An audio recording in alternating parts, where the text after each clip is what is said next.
Las Crónicas de Narnia. El sobrino del mago. Capítulo 15. El final de esta historia y el inicio de todas las demás. No necesitan anillos si estoy con ustedes, indicó la voz de Aslan. Los niños parpadearon y miraron a su alrededor. Volvían a estar en el bosque entre los mundos. El tío Andrew yacía sobre la hierba, dormido aún. El león estaba junto a ellos. Vengan, dijo Aslan. Es hora de que regresen, pero hay dos cosas que deben ver primero: una advertencia y una orden. Miren aquí, niños. Miraron y vieron un pequeño hueco en la tierra, con el fondo cubierto de hierba caliente y seca. La última vez que estuvieron aquí, explicó Aslan, ese hueco era un estante, y cuando saltaron a su interior, fueron a parar al mundo donde un sol moribundo brillaba sobre las ruinas de Charn. Ahora ya no existe el estanque. Ese mundo ya no existe. Es como si jamás hubiese estado ahí. Que la raza de Adán y Eva tome buena nota. Sí, Aslan, respondieron los dos niños, aunque Polly añadió. Pero no somos tan malos como ese mundo, ¿verdad, Aslan? Aún no, hija de Eva, aún no. Pero cada vez se parecen más a él. No es seguro que alguien malvado de su raza no encuentre un secreto tan diabólico como la palabra deplorable, y lo use para destruir a todos los seres vivos. Y pronto, muy pronto, antes de que sean ancianos, grandes naciones de su mundo estarán gobernadas por tiranos, a quienes importará tan poco la felicidad, la justicia y la compasión, como a la emperatriz Jadis. Que su mundo tenga cuidado. Esa es la advertencia.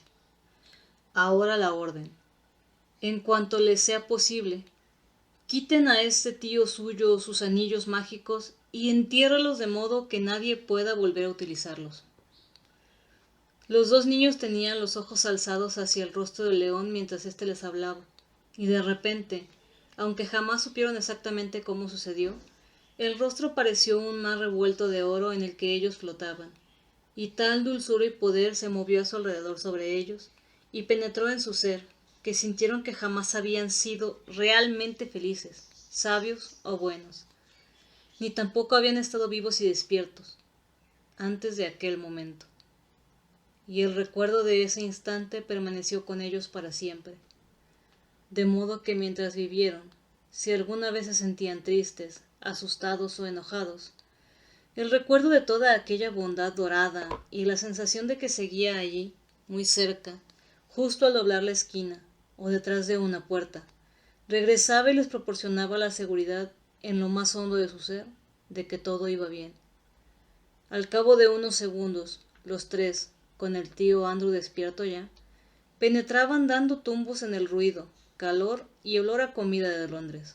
Se encontraron en la acera que había frente a la puerta principal de los Ketterly, y con la excepción de que la bruja, el caballo y el cochero ya no estaban, todo se hallaba exactamente igual que como lo habían dejado.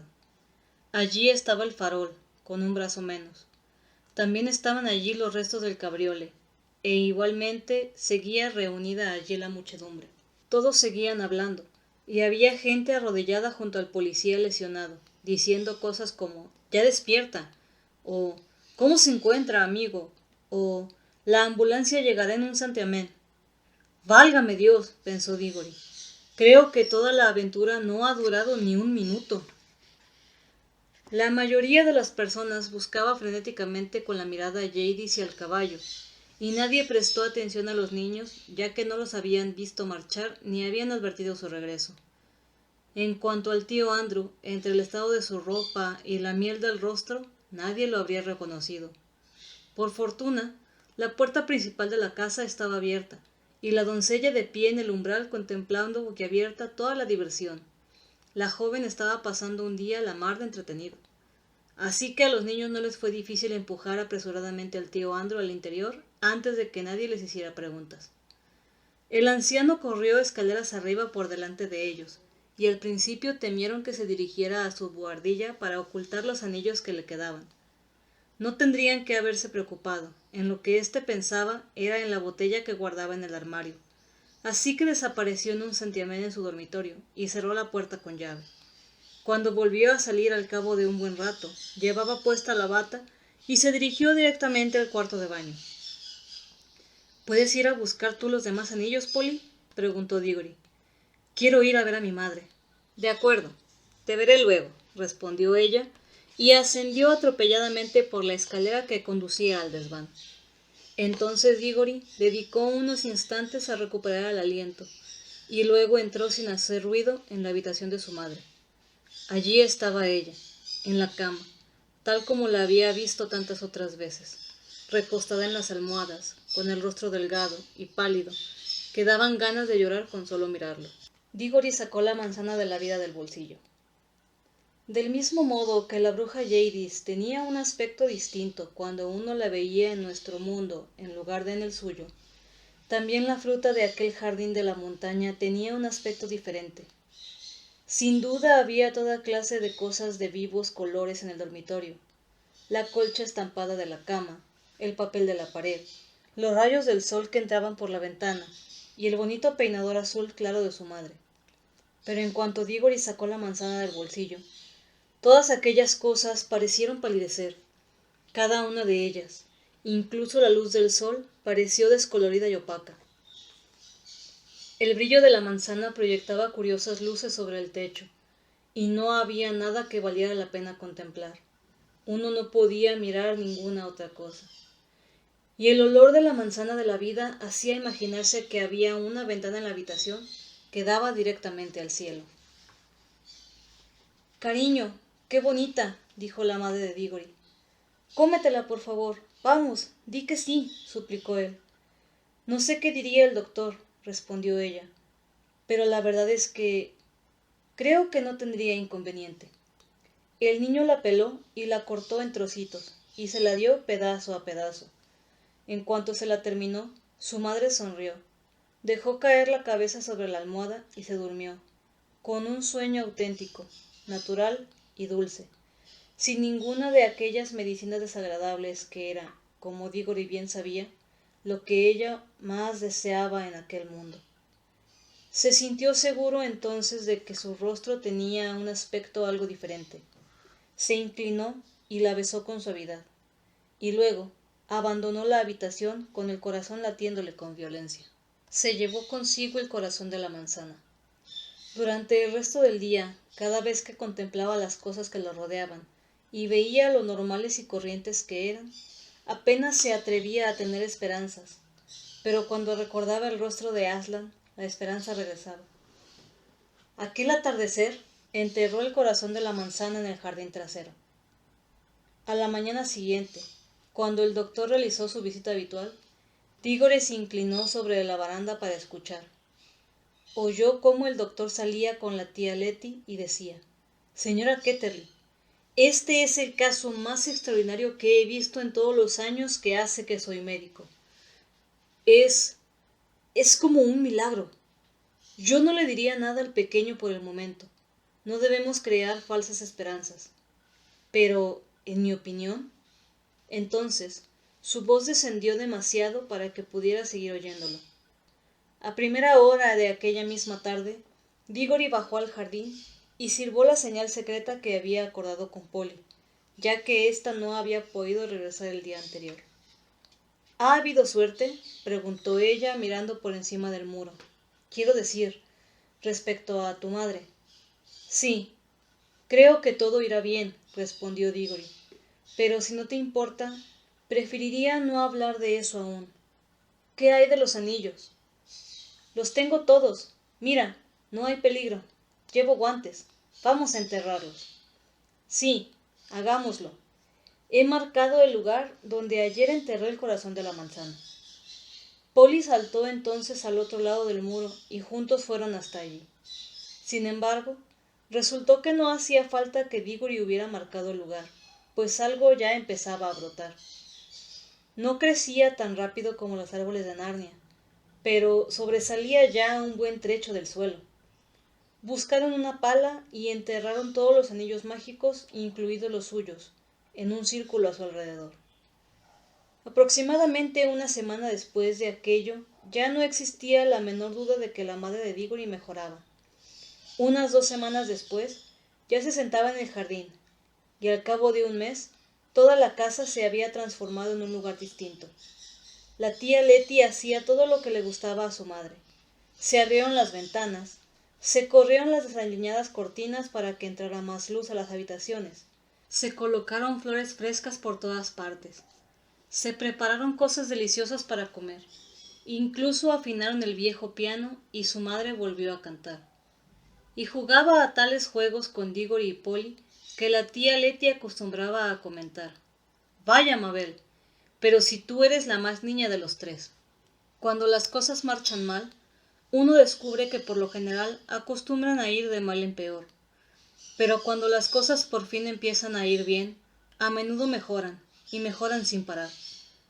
Al cabo de unas 6 semanas de aquella agradable existencia, llegó una carta de su padre, desde la India, con noticias magníficas. El anciano tío abuelo Kirk había muerto, y eso significaba, al parecer, que su padre ahora era muy rico. Por ese motivo, iba a licenciarse y a regresar a casa desde la India para quedarse definitivamente. Y la enorme casa situada en el campo, sobre la que Diggory había oído hablar toda su vida y no había visto jamás, sería entonces su hogar. La enorme casa con armaduras, cuadras, perreras, el río, el parque, los invernaderos, las viñas, los bosques y las montañas situadas detrás de ella. Así pues, Diggory se sintió tan seguro como el que más de que iban a vivir muy felices a partir de entonces. No obstante, tal vez te interese saber una o 2 cosas más. Polly y Diggory fueron siempre buenos amigos, y ella iba casi todos los años a pasar las vacaciones con ellos en su hermosa casa en el campo. Y fue allí donde la niña aprendió a montar a caballo, a nadar, a ordeñar, a hornear y a escalar. En Narnia, los animales vivieron en paz y alegría, y ni la bruja ni ningún otro enemigo fue a perturbar aquel apacible país durante muchos cientos de años. El rey Frank, la reina Helen y sus hijos vivieron felices en Narnia, y se convirtió en el rey de Archenland. Los chicos se casaron con ninfas y las chicas con deidades del bosque y del río. El farol que la bruja había plantado, sin saberlo, brilló día y noche en el bosque narniano, de modo que el lugar donde creció acabó llamándose el Erial del Farol. Y cuando muchos años más tarde otra niña de nuestro mundo entró en Narnia una noche nevada, la pequeña encontró el farol todavía encendido, y aquella aventura estuvo, en cierto modo, conectada con la que te acabo de contar. La cosa sucedió así. El árbol que surgió del corazón de la manzana que Diggory plantó en el jardín, vivió y creció hasta convertirse en un árbol espléndido. Al crecer en el suelo de nuestro mundo, muy lejos del sonido de la voz de Aslan y lejos del aire juvenil de Narnia, no dio manzanas capaces de revivir a una mujer moribunda como había sucedido con la madre de Diggory, aunque sí dio las manzanas más hermosas de todo el país, que además eran sumamente saludables, aunque no del todo mágicas. Sin embargo, en su interior, en su misma savia, el árbol, por así decirlo, jamás olvidó aquel otro árbol de Narnia al que pertenecía. En ocasiones se movía de un modo misterioso, cuando no soplaba viento. Creo que cuando eso sucedía soplaban fuertes vientos en Narnia, y el árbol inglés se estremecía porque, en aquel momento, el árbol de Narnia se balanceaba y oscilaba bajo un fuerte vendaval del sudoeste. Fuera como fuese, se demostró más tarde que quedaba aún magia en su madera, pues cuando Diggory era ya un hombre de mediana edad, que se había convertido además en famoso erudito, catedrático y gran viajero, y la vieja casa de los Ketterley le pertenecía, estalló una gran tormenta en todo el sur de Inglaterra que derribó el árbol. Como no soportaba la idea de hacer que lo cortaran para convertirlo en leña, pidió que construyeran un armario con parte de la madera, que luego colocó en su enorme casa en el campo. Él no descubrió las propiedades mágicas de aquel armario, pero otra persona sí lo hizo. Y así empezaron todas las idas y venidas sobre nuestro mundo y el de Narnia, sobre la que puedes leer en otros libros.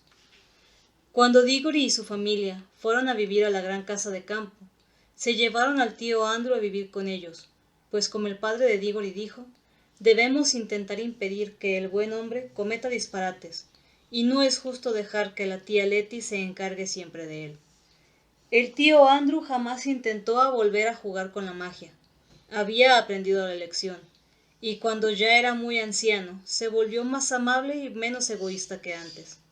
Sin embargo, siempre le gustó recibir visitas a solas en la sala del billar y contarles historias sobre una misteriosa dama, perteneciente a una realeza extranjera, con la que había paseado en coche de caballos por Londres.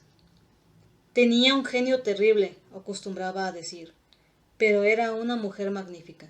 Sí, señor, una mujer magnífica.